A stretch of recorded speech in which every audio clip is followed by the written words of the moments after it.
Meiosis के दौरान हमारे पास ये जो प्रोफेज 1 था, प्रोफेज 1 के डिप्लोटीन फेज के अंदर जो होमोलोगस क्रोमोसोम्स है वो आपस में करीब आता है और यहाँ पे कैस्मेटा फॉर्मेशन हो रही थी। ठीक है, यहाँ पे इसके जो एंड्स हैं ये मिल रहे थे और यहाँ पे एक स्ट्रक्चर बन रहा था जिसको हमने कैस्मेटा कहा था। इस कैस्मेटा के ऊपर ये जो जेनेटिक मटेरियल है दोनों होमोलोगस क्रोमोसोम्स के दरमियान का ये एक्सचेंज हो रहा था। ठीक है, जैसे कि अगर फॉर एग्जांपल ये येलो है तो मैं यहाँ पे आपको डिनोट करने के लिए आपको इसे हम पिंक कलर से यहाँ पे बना देते हैं। तो हुआ क्या कि क्रॉसिंग ओवर किसे कहते हैं? जब जेनेटिक मटेरियल दो होमोलोगस क्रोमोसोम्स के दरम्यान में एक्सचेंज हो तो वो प्रोसेस जो है वो क्रॉसिंग ओवर कहलाता है। तो यहाँ पे ये पिंक पार्ट आ गया, यानी कि इस होमोलोगस क्रोमोसोम का ये जो हिस्सा था ये यहाँ आ गया। yes, तो अब इस पिक्चर से आपको आसानी से समझ आ सकता है कि ये जो पार्ट्स हैं यहाँ पे, ये जो जेनेटिक मटेरियल था इनके दरमियान में ये क्या हुआ, ये एक्सचेंज हो गया। ये जो प्रोसेस है इसे आप क्या कहते हैं? इसे हम क्रॉसिंग ओवर कहते हैं। ठीक है, yes, ma'am. तो क्रॉसिंग ओवर क्या होता है? अगर आपसे कहें क्रॉसिंग ओवर क्या है तो एक्सचेंज का मतलब क्या है? तबादला, एक्सचेंज होना किसका? जीन्स का या फिर जेनेटिक मटेरियल का किसके दरमियान में? क्रोमोसोम्स के दरमियान में। दो homologous, not just chromosomes but homologous chromosomes के दरमियान में। Okay, yes, ma'am.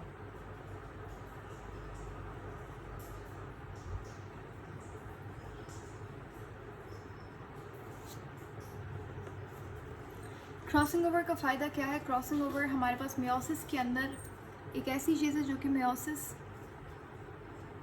को इस काबिल बनाती है, ऐसी सेल डिवीज़न बनाती है जिसके अंदर वेरिएबिलिटी आती है, ऑफस्प्रिंग और पेरेंट्स के दरमियान में डिफरेंस होता है। ठीक है, जैसे ये फादर साइड से ये क्रोमोसोम आ रहा है और ये क्रोमोसोम जो है वो मदर साइड से आ रहा है, दोनों के दरमियान में एक्सचेंज हुआ, जेनेटिक मटेरियल एक्सचेंज हुआ। ठीक है, और इसी को हम क्रॉसिंग ओवर कहते हैं। तो जो हमारे पास ज़ायगोट का जो क्रोमोसोम बनेगा यहाँ पे वो फादर और मदर दोनों का मिक्सचर होगा। जो ऑफस्प्रिंग, जो बच्चा, जो हमारे पास आगे जो जनरेशन आएगी वो ऐसा नहीं है कि वो एग्जैक्ट कॉपी होगी फादर की या फिर एग्जैक्ट कॉपी होगी मदर की, वो उन दोनों का क्या होगा? मिक्सचर होगा। और उनसे पहले वाली जो जनरेशन्स थी उनका भी जेनेटिक मैटर क्या हो रहा है? पास ऑन हो रहा है अगली वाली जनरेशन्स में। ठीक है,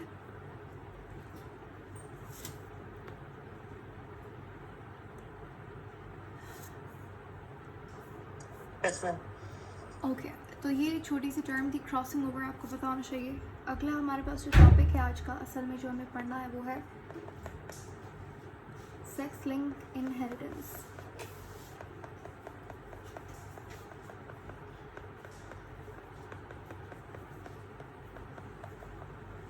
ठीक है, देखें ये जो कॉन्सेप्ट है ये किसने डिस्कवर किया था? एक तो जीन लिंकेज, ये भी आपको पता होना चाहिए, जीन लिंकेज का और सेक्स लिंक इनहेरिटेंस, इन दोनों चीज़ों का जो कॉन्सेप्ट है वो किसने दिया था? वो दिया था टी.एच. मॉर्गन ने। किसने? T.H. Morgan. टी.एच. मॉर्गन हमारे पास एक बायोलॉजिस्ट थे, इन्होंने सेक्स लिंक इनहेरिटेंस का कॉन्सेप्ट दिया। इन्होंने काम किया था किसके ऊपर? ड्रोसोफिला के ऊपर। फ्रूट फ्लाई का जो बायोलॉजिकल नेम होता है वो ड्रोसोफिला होता है। ठीक है, तो ये भी पूछ सकते हैं कौन से ऑर्गेनिज्म पे इन्होंने काम किया था?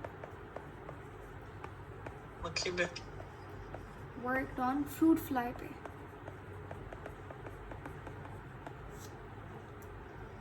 ठीक है, अच्छा जो हाउस फ्लाई होती है और जो फ्रूट फ्लाई होती है उसमें डिफरेंस होता है, वो एक सेम चीज़ नहीं है। और जैसे हमने देखा था कि गार्डन पी, यानी कि पी का जो बायोलॉजिकल नेम था वो क्या था? वो था पिजम सैटिवम, रिमेंबर? Yes, ma'am.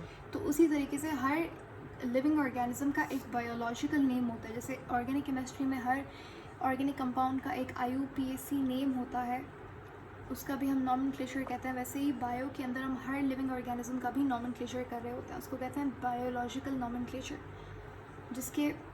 जिसको किसने डिस्कवर बनाया था, ये सिस्टम किसने बनाया था, ये बनाया था कैरोलस लीनियस ने, फादर ऑफ टेक्सोनॉमी जिन्हें कहा जाता है। उन्होंने ये कॉन्सेप्ट दिया कि भाई इस, अब जैसे फॉर एग्जांपल आम है तो उसको दुनिया के अंदर इतनी सारी लैंग्वेजेस हैं, कहीं पे उसको क्या बोलेंगे, कहीं पे क्या बोलेंगे। तो उन्होंने कहा कि कोई ऐसा एक यूनिवर्सल चीज़ होनी चाहिए कि वो नाम सेम हो हर रीजन के अंदर, हर लैंग्वेज में। तो उन्होंने कहा कि एक हम लोग बायोलॉजिकल नेम बनाते हैं, ठीक है। तो इसीलिए मैंगिफेरा इंडिका वो सेम ही होगा, चाहे वो हम यहाँ पे एशिया में बोल रहे हैं, मिडल ईस्ट हो या फिर वेस्टर्न कंट्रीज़ हो या यूरोप हो, ठीक है। तो इसीलिए हर बायोलॉजिकल ऑर्गेनिज्म का एक बायोलॉजिकल नेम होता है। तो फ्रूट फ्लाई का नाम क्या है?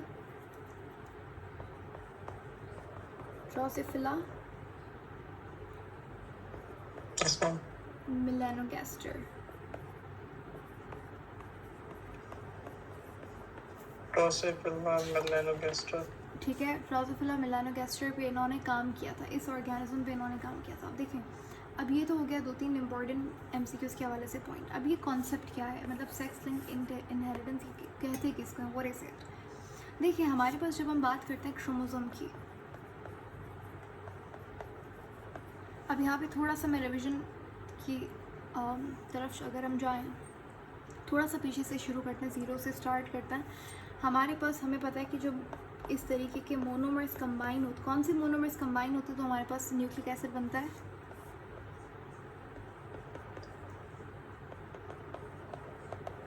न्यूक्लिक एसिड का मोनोमर क्या होता है?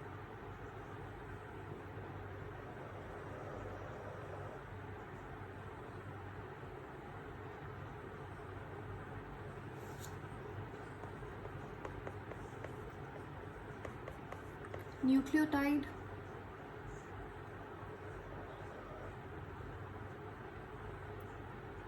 Yes, ma'am. ठीक है, अब ये न्यूक्लियोटाइड्स जब आपस में कंबाइन होते हैं तो ये एक लंबी सी चेन बनाते हैं, एक पॉलीमर बनाते हैं। That polymer is called as nucleic acid, ठीक है। अब ये जो न्यूक्लिक एसिड हमारे पास बना है, जैसे DNA की हम बात करें तो ये डबल स्ट्रैंडेड फॉर्म के अंदर बनता है। तो ये न्यूक्लिक एसिड की स्ट्रेंथ फॉर्म हो गई। अब इसके अराउंड हमारे पास क्या होता है, एक तरीके का प्रोटीन लगता है। इस प्रोटीन का नाम क्या है? Histone protein. तो यानी कि DNA के साथ जब हिस्टोन प्रोटीन कंबाइन हुआ तो ये हमारे पास जो स्ट्रक्चर बना, इसको हम क्या कहेंगे?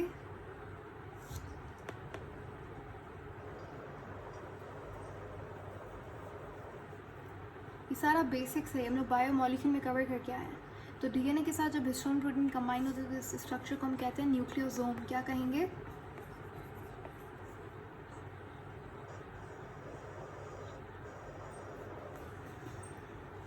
न्यूक्लियोसोम बोलेंगे उसे।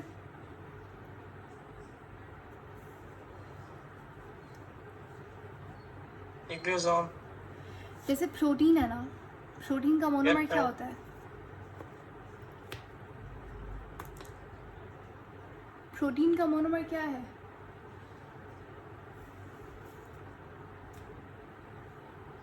Starch. प्रोटीन का मोनोमर अमाइनो एसिड होगा ना। Amino acid. मैं ग्लूकोज समझा। ठीक है, तो स्टार्च तो एक पॉलीमर है, कार्बोहाइड्रेट का पॉलीसेकेराइड है। बट खैर, हम जैसे प्रोटीन का मोनोमर अमाइनो एसिड है, उसी तरीके से जो न्यूक्लिक एसिड है उसका मोनोमर क्या है? न्यूक्लियोटाइड है। तो जब न्यूक्लिक Yes, ma'am. एसिड बना, यानी कि DNA बना, DNA के साथ हमने क्या किया, थोड़ा सा बेसिक प्रोटीन, एक हिस्टोन प्रोटीन ऐड कर दिया। ये जो स्ट्रक्चर हमारे पास बना, इसे क्या कहेंगे?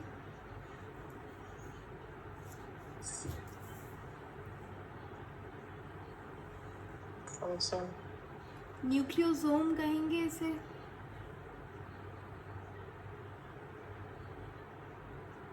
Yes, ma'am. अब ये देखिए, न्यूक्लियोसोम जो है, इस तरीके से न्यूक्लियोसोम की एक लॉन्ग चेन बनती है। एंड दिस चेन, यानी कि जो चेन ऑफ न्यूक्लियोसोम है, it's very similar to pearls on a bee, pearls on a chain, या फिर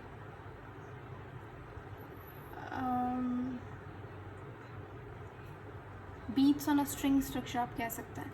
एक माला है, उसके ऊपर मोती लगे हुए हैं, ठीक है। बिल्कुल इसी तरीके से beads on a string structure ये होता है, यानी कि न्यूक्लियोसोम की एक लंबी सी चेन है, उस चेन को आप क्या कहते हैं? क्रोमैटिड कहते हैं।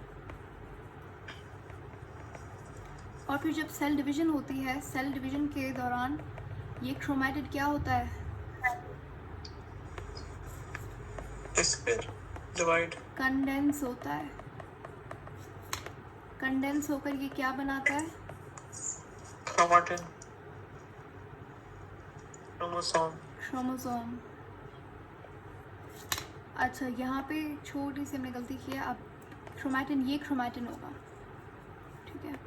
तो ये जो न्यूक्लियोसोम की चेन बनती है, ये क्रोमैटिन कहलाती है। फिर क्रोमैटिन कंडेंस होता है, ये क्रोमोसोम कहलाता है।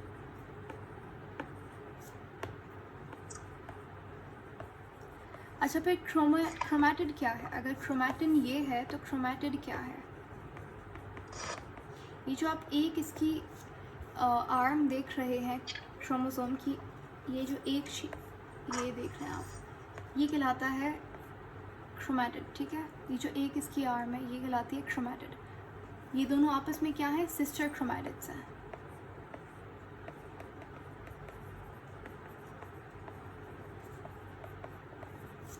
समझ आ गया? ये हमने अभी तक कुछ भी नई चीज़ नहीं पढ़ी, हमने जस्ट रिपीट किया चीज़ों को कि हमारे पास मोनोमर क्या है? न्यूक्लियोटाइड है। When nucleotide combine together it form DNA या फिर आरएनए। समझ लीजिए डीएनए बना, डीएनए के साथ हमारे पास कुछ बेसिक प्रोटीन्स अटैच हो जाते हैं, अर्जिनिन, लाइसिन, हिस्टोन, ये सब होता है।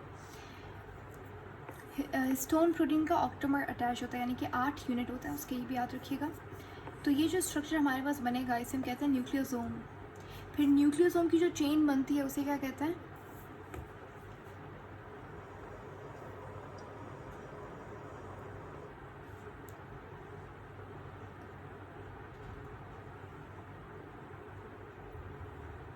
आवाज नहीं आ रही आपकी। मैंने कहा कि जो न्यूक्लियोसोम की चेन बनती है उसे क्या कहेंगे?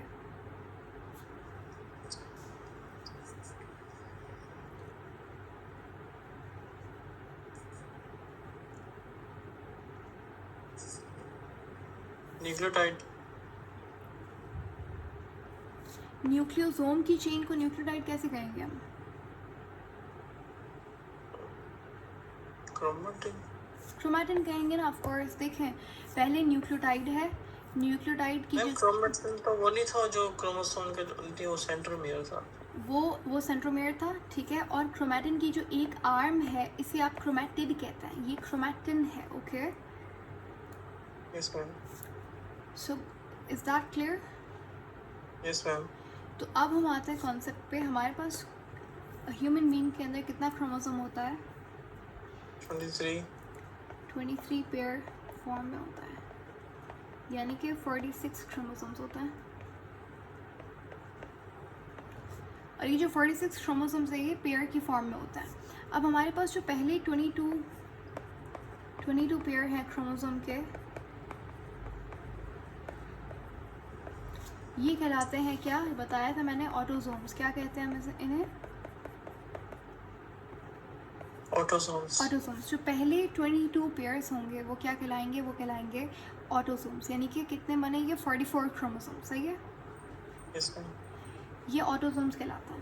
ये वो क्रोमोसोम्स है जो हमारे पास बाकी जेंडर के अलावा जितनी भी एक्टिविटीज़ कंट्रोल कर रहे होते हैं वो ऑटोसोम्स करता है। उसके बाद जो 23rd पेयर होता है, कौन सा? 23rd pair. जो 23rd पेयर होता है क्रोमोसोम का, ये कहलाता है सेक्स क्रोमोसोम। और ये क्रोमोसोम दो टाइप का होता है, एक होता है एक्स और एक होता है वाई। फीमेल के अंदर कंडीशन होती है एक्स एक्स की, यानी कि फ़ीमेल और मेल में कोई डिफरेंस नहीं है। उन फीमेल और मेल के अंदर 22 जो पेयर है क्रोमोसोम्स, यानी कि जो सारे के सारे ऑटोसोम्स हैं वो सेम है। सिर्फ फ़र्क आता है, यानी कि मेल फीमेल कैसे बनता है, सिर्फ और सिर्फ सेक्स क्रोमोसोम के अंदर जब डिफरेंस आता है तो उससे जेंडर डिफाइन होता है एक ह्यूमन बीइंग का। तो सिर्फ एक पेयर क्रोमोसोम, बाकी पूरा 22 पेयर क्या है? सेम है दोनों के अंदर, मेल फीमेल दोनों में। सिर्फ एक पेयर क्या है? डिफर करता है दोनों के अंदर, सही है। अब सेक्स क्रोमोसोम दो टाइप का होता है, एक एक्स और एक वाई। फीमेल के अंदर कंडीशन क्या होती है? एक्स एक्स, और मेल के अंदर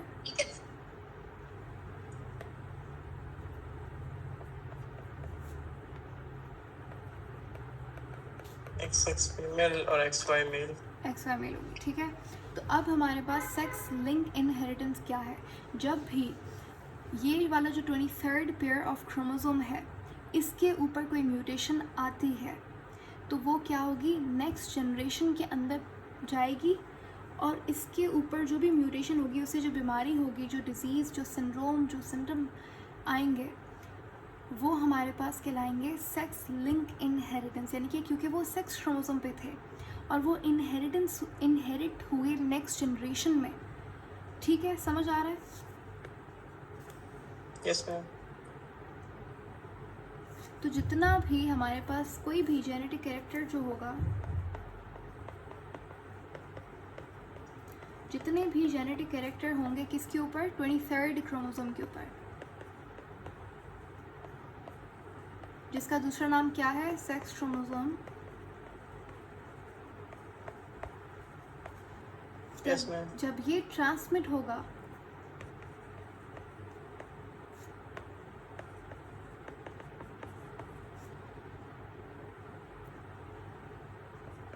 this is called as sex chromosome. Sex link inheritance बोलेंगे इसको।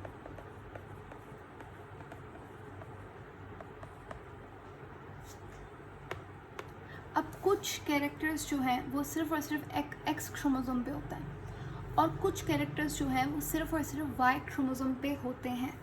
तो जो कैरेक्टर्स एक्स पे होंगे उन्हें हम कहेंगे एक्स लिंक्ड कैरेक्टर्स। ठीक है, वो सिर्फ और सिर्फ किस पे होंगे, एक्स पे होंगे। और कुछ कैरेक्टर्स क्या होंगे, सिर्फ और सिर्फ वाई पे होंगे।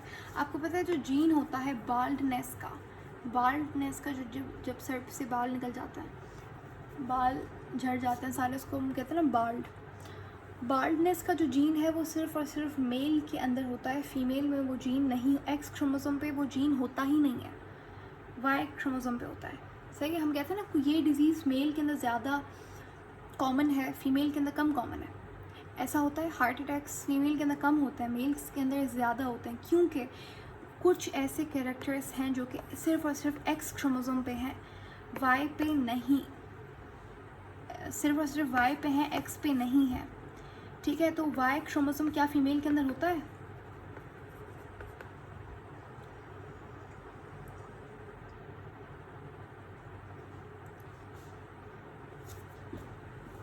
बताएं, वाई क्रोमोसोम अगर समझ लें, हम लोग कहते हैं बाल्डनेस का जो जीन है वो वाई क्रोमोसोम पे है, तो क्या वो फीमेल के अंदर हो सकता है?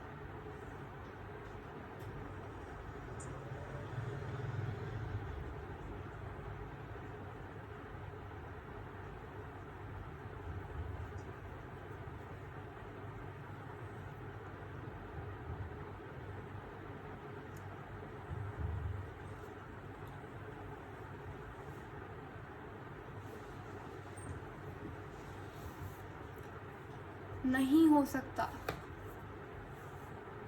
ठीक है, यस मैम। समझ आ रहा है ये सब? यस। तो अभी मैं आप जो क्वेश्चन कर रही थी इसमें क्या मुश्किल था? मैंने जो आपसे ये पूछा कि अगर मेरे पास एक कैरेक्टर एक्स के ऊपर है तो क्या वो फीमेल के अंदर आ सकता है? सॉरी, वाई पे है, वाई पे, तो क्या वो फीमेल के अंदर आ सकता है? बिल्कुल भी नहीं आ सकता, क्योंकि फीमेल में तो वाई क्रोमोसोम आता ही नहीं ना। फीमेल के अंदर वाई क्रोमोसोम तो है ही नहीं, एक भी वाई क्रोमोसोम नहीं है, तभी तो वो फीमेल है।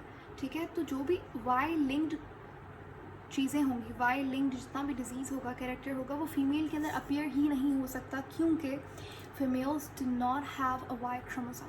ठीक है, लेकिन अगर मैं आपसे पूछूं कि अगर एक कोई कैरेक्टर है जो कि एक्स के ऊपर है तो क्या वो मेल के अंदर आ सकता है?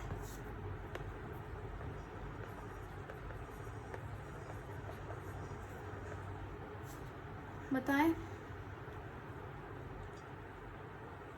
अगर एक कैरेक्टर एक्स के ऊपर है तो क्या वो मेल के अंदर आ सकता है या फिर फीमेल में ही होगा सिर्फ? नो मैम, वाई रिप्लेस उसका एक्स नहीं होगा। इस देखें, फीमेल क्या है, फीमेल एक्स है, तो भाई फीमेल में तो पक्का होगा, एक चीज़ तो क्लियर हो गई। वाई रिप्लेस होगा ना मैम, अगर एक्स एक्स आएगा तो फीमेल हो जाएगी और एक्स वाई आएगा तो फिर मेल हो जाएगा। मैंने आपसे क्वेश्चन क्या किया है? मैंने कहा है कि अगर फॉर एग्जांपल कोई एक कैरेक्टर है जो कि एक्स के ऊपर है, तो क्या वो कैरेक्टर मेल के अंदर आ सकता है? यस और नो? यस। ऑफ कोर्स आ सकता है, क्योंकि देखिए मेल के पास एक्स तो है ना, यस। लेकिन अगर कोई एक कैरेक्टर वाई लिंक्ड है तो क्या वो फीमेल में आ सकता है? नो। नहीं आ सकता, क्योंकि आप देखिए फीमेल में तो वाई है ही नहीं ना। ठीक है, तो ये आपने चीज़ Yes, याद ma'am. रखनी है। इसी को हम कहते हैं सेक्स लिंक इनहेरिटेंस। जब एक कैरेक्टर सेक्स क्रोमोसोम के ऊपर पड़ा हुआ है, ठीक है, यानी कि 23rd क्रोमोसोम के ऊपर है, तो वो जेंडर के बेसिस के ऊपर, सेक्स के बेसिस के ऊपर आगे पास ऑन होगा आने वाली जनरेशन्स के अंदर। अब हमारे पास जो एक्स के Yes, ma'am. ऊपर जो कैरेक्टर्स होते हैं,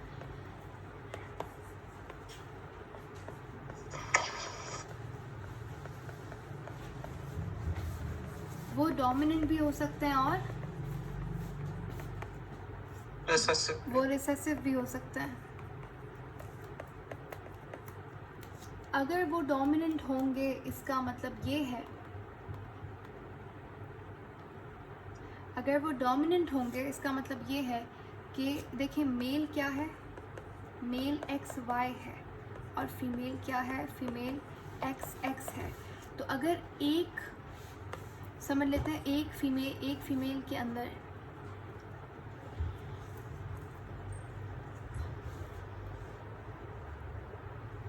अगर एक फीमेल का एक्स खराब है, उसके ऊपर कोई म्यूटेटेड कैरेक्टर है, तो दूसरा वाला जो अगर तो वो रिसेसिव है, तो दूसरा वाला जो हेल्दी, देखिए हमेशा याद रखिएगा जो हेल्दी क्रोमोसोम होता है वो पावरफुल होता है एज़ कम्पेयर टू जो वीक क्रोमोसोम होता है, जो म्यूटेटेड क्रोमोसोम होता है। सही है, तो जो हेल्दी वाला है उसकी कमी को पूरा कर लेगा, उसको कवर कर लेगा, तो जो डिज़ीज़ है, जो सिंड्रोम है, वो नहीं होगा। लेकिन अगर मेल के पास तो है ही एक एक्स, इसका मतलब ये है कि अगर तुम एक्स डिफेक्टेड है, रिसेसिव या डोमिनेंट, दोनों में से कोई भी हो सकता है, तो अगर मेल के अंदर रिसेसिव भी जाएगा एक्स वाला chromosome with a defected character, तो वो एक्सप्रेस होगा। ठीक है, क्योंकि इसके पास दूसरा हेल्दी एक्स तो है ही नहीं, इसके पास वाई है, और वाई एक्स की पावर को कैंसिल नहीं करेगा। अभी भी नहीं समझ आया तो इसको एग्जाम्पल से समझते हैं। देखें एक्स हमारे पास 2 है, यानी कि एक्स मेरे पास डोमिनेंट भी हो सकता है, एक्स मेरे पास रिसेसिव भी हो सकता है। जब एक्स डोमिनेंट होगा तो वो मेल और फीमेल दोनों के अंदर अपीयर होगा।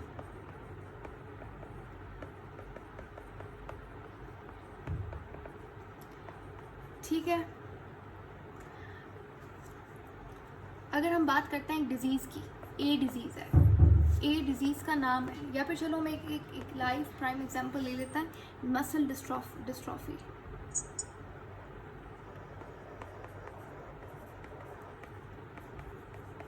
एक बीमारी है, ठीक है, और ये एक्स के ऊपर डोमिनेंट कैरेक्टर है।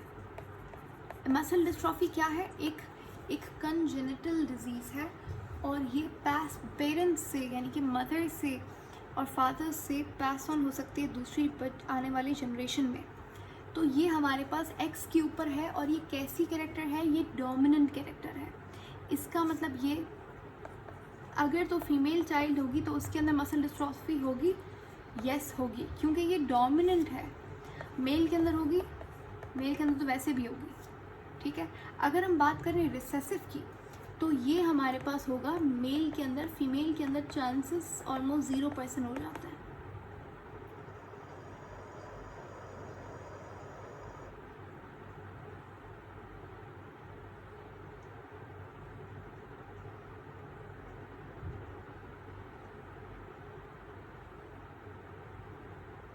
ठीक है, अब जैसे कि हम बात करते हैं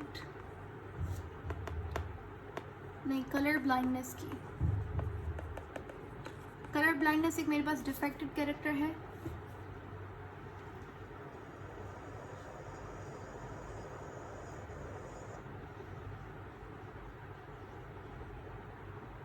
ठीक है, कलर ब्लाइंडनेस मेरे पास एक एक्स के ऊपर पड़ा हुआ रिसेसिव कैरेक्टर है। सही है,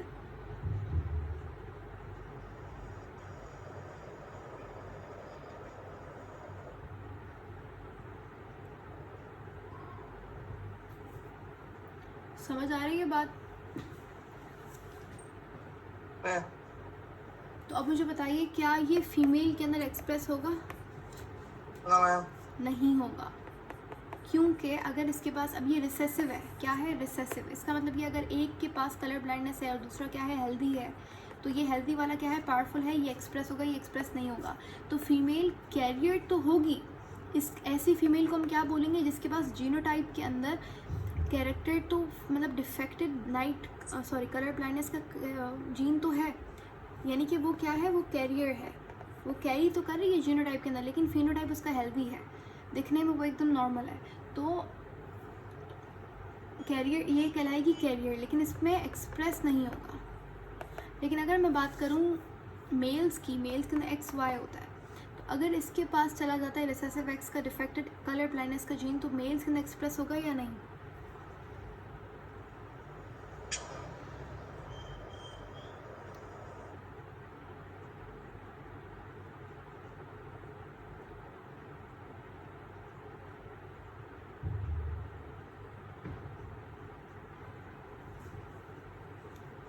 हेलो,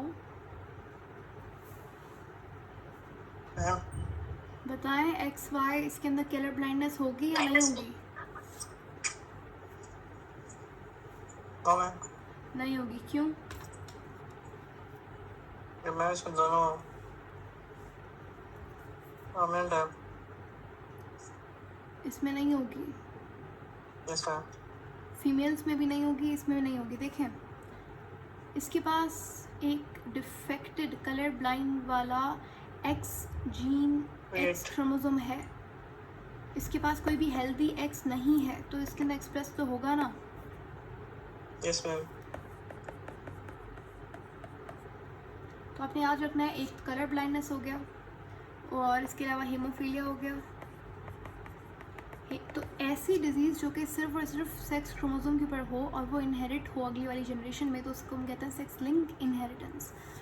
ठीक है, it's just not about defected genes, हमारे पास कुछ हेल्थी जीन्स कुछ नहीं, जो जितने भी हेल्थी जीन्स हैं वो जब इनहेरिटेंस होता है सिर्फ और सिर्फ 23rd क्रोमोसोम के ऊपर पाए जाते हैं, तो वो कहलाते हैं, उनकी इनहेरिटेंस कहलाती है सेक्स लिंक इनहेरिटेंस, यानी कि वो सेक्स क्रोमोसोम से रिलेटेड होंगे, लिंक्ड होंगे, ऐसी इनहेरिटेंस को हम वो कहते हैं।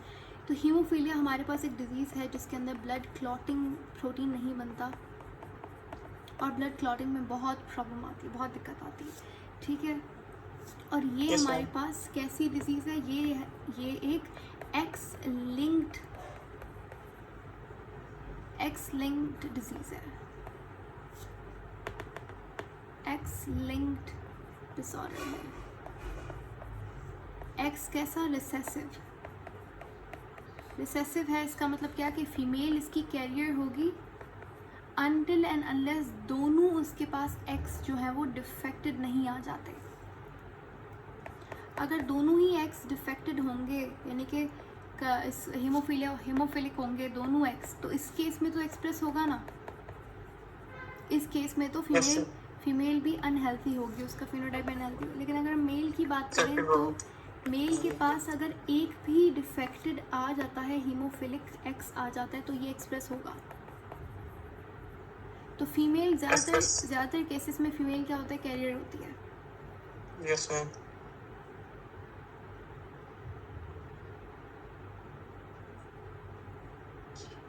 तो ये आपने 2-3 चीज़ें यहाँ पे याद रखनी है। ठीक है, तो ये हमारा टॉपिक था सेक्स लिंक इनहेरिटेंस।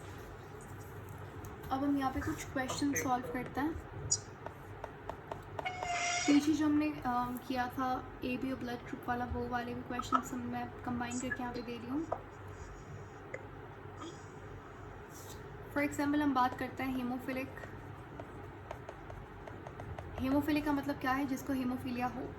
तो हीमोफिलिक डिसऑर्डर है हीमोफीलिया, इसमें क्या होता है, ब्लड क्लॉटिंग में प्रॉब्लम होती है, क्लॉटिंग फैक्टर नहीं बन पाता। तो हीमोफिलिक मेल है और यहाँ पे हमारे पास एक नॉर्मल फीमेल है। फीमेल नॉर्मल भी हो सकती है, यानी कि दोनों उसके पास हेल्दी एक्स होंगे। फीमेल कैरियर भी हो सकती है, यानी कि उसके पास एक हेल्दी एक्स होगा और दूसरा डिफेक्टेड एक्स होगा। और फीमेल हमारे पास हीमोफिलिक भी हो सकती है, जब उसके पास दोनों के दोनों एक्स क्या होंगे, हीमोफिलिक होंगे, डिफेक्टेड होंगे। सही है। Yes, ma'am.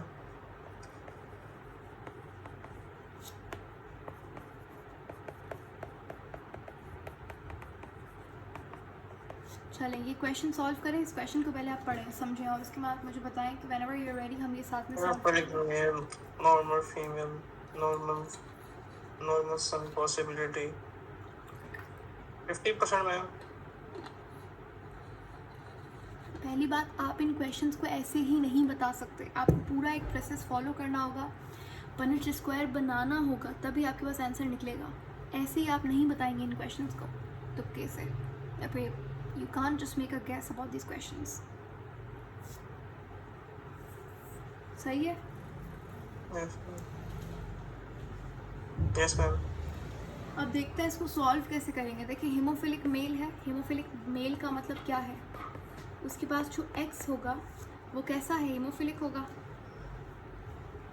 Yes, ma'am. तो मैं यहाँ पर एन जो है ना, कैपिटल एन, वो हेल्थी के लिए इस्तेमाल करूँगी, और जो स्मॉल एन है, एन नहीं आर जो है, आर स्मॉल आर, वो हम यूज़ करेंगे हीमोफिलिक के लिए। सही है? ये मैंने नहीं बनाया, ये हम लोग ये वाले सिंबल ज़्यादातर यही यूज़ किए जाते हैं। एन और आर, एन हेल्थी के लिए इस्तेमाल किया जाता है और small R recessive haemophilia character के लिए इस्तेमाल किया जाता है। तो यहाँ पे एक्स के ऊपर मैं क्या लगाऊँ, हीमोफिलिक है ये, आर या एन?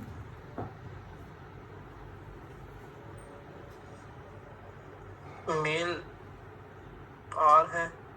ठीक है, तो एक्स के ऊपर आर आ जाएगा।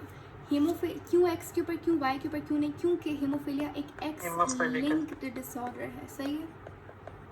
Yes, ma'am. तो वाई का इससे कोई लेना देना नहीं है। उसके बाद फीमेल, देखिए फीमेल कैसी है, Normal. तो मैं एक्स के ऊपर एन लगा दूँ। Yes, ma'am. हमें फाइंड क्या करना है, हमें फाइंड करना है कि उसकी सन पॉसिबिलिटी क्या होगी।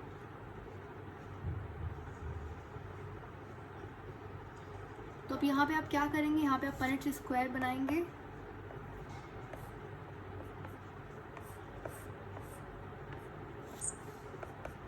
अब मुझे बताएं क्या यहाँ पे बन रहा है। ये देखेंगे हमारे पास एक्स एक्स, ये एन आर, पहला हमारे पास जो चाइल्ड बना वो ऐसा बना, X X capital R, sorry capital N और स्मॉल आर। ये डॉटर है या सन है? Daughter है। डॉटर। और कैसी है, हेल्थी है, हीमोफिलिक है या कैरियर है? Carrier। कैरियर है। क्यों? क्योंकि मैम इसमें जो डोमिनेंट एलील है वो नॉर्मल हेल्दी है। यस, ठीक है। अब उसके बाद दूसरा देखिए हमारे पास ये इस तरीके से एक बना है, एक्स वाई, और ये एन आया है, और ये क्या है, सन है। सन है तो कैसा है, हीमोफिलिक है या हेल्थी है? हेल्दी सन है मैम। गुड, समझ आ रहा है? Yes ma'am. तीसरा देखें, ये कुछ इस तरीके से है, और ये हमारे पास थर्ड पॉसिबिलिटी आई है। ये क्या है? मैम ये डॉटर है और कैसी? और कैरियर है। ठीक है, ये कैरियर है। फोर्थ हमारे पास पॉसिबिलिटी क्या है, एक्स एन और वाई। ये कैसा है? ये भी हेल्दी सन है।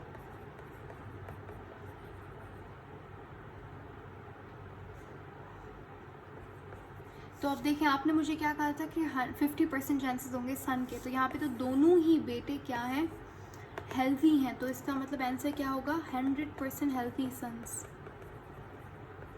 Yes ma'am. अगर इसी क्वेश्चन को मैं आपसे पूछूं, बताइए हीमोफिलिक डॉटर के चांसेस क्या होंगे?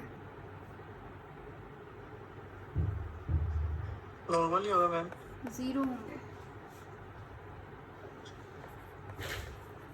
हीमोफिलिक डॉटर तो है ही नहीं ना। यस मैम, नॉर्मल है। नॉर्मल भी नहीं है, कैरियर है। हेल्दी है। हेल्थी भी नहीं है। कैरियर हो। ठीक है, कैरियर है। तुम तीनों अलग अलग चीज़ हैं, एक हेल्थी, हीमोफिलिक और Carrier. कैरियर। तो यहाँ पे दोनों के दोनों क्या है, कैरियर हैं, तो 100% क्या होगा, कैरियर फीमेल डॉटर। अगर आपसे पूछा जाए कि हाँ व्हाट इज़ द पॉसिबिलिटी और चांसेस ऑफ हेल्थी चिल्ड्रन, 25. दोबारा से देखें, मैंने पूछा है कि चिल्ड्रन, हेल्थी चिल्ड्रन कितने होंगे। यहाँ पे मैंने डॉटर और सन नहीं पूछा, जल्द आपको जनरली पूछा है कि चिल्ड्रन, हेल्थी चिल्ड्रन की क्या पॉसिबिलिटी है। 50%. 50%, ठीक है।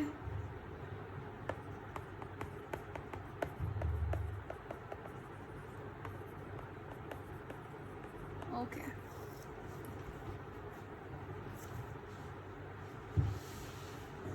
गुड।